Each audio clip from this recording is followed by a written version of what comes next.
So the learning experience I'm going to talk about today occurred in my primary schooling years, learning geography and in particular cardinal points, so your north, south, east and west.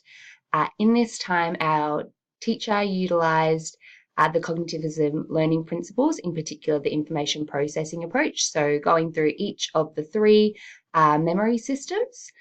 So starting with sensory memory, so intaking information through our senses, so that being both our visual and audio senses she utilised at the time.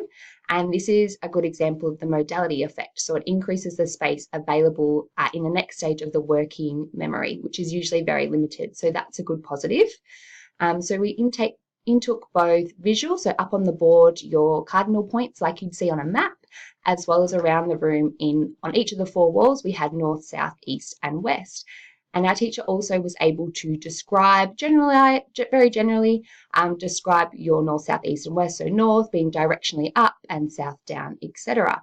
So here she was just making sure we didn't have a huge cognitive load, as we're still very novice learners down in primary school, I suppose.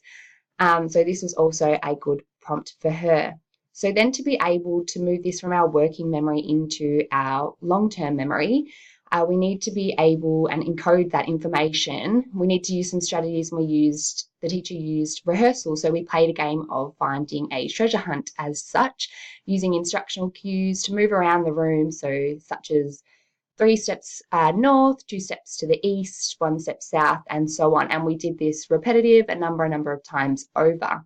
She also utilised a nomadic device, that being an acronym, so working in a clockwise direction for north, east, south and west was never eat soggy wheat bix, and that still sticks with me today.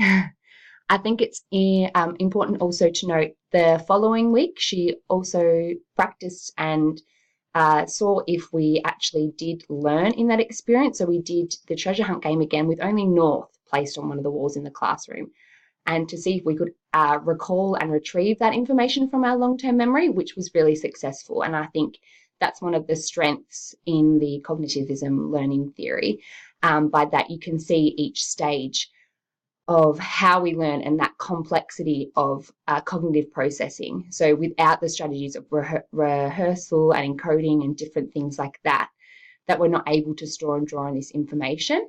But it is important to note there are some limitations as well, such as it doesn't take into account your environmental and situation factors at the time of learning. So if a child's feeling a bit overwhelmed or a bit uncomfortable in the classroom situation, they might not fully participate and engage in the learning process, such as playing those games and learning those acronyms. And it doesn't really take into account these things in this theory. So that's just important to note as well.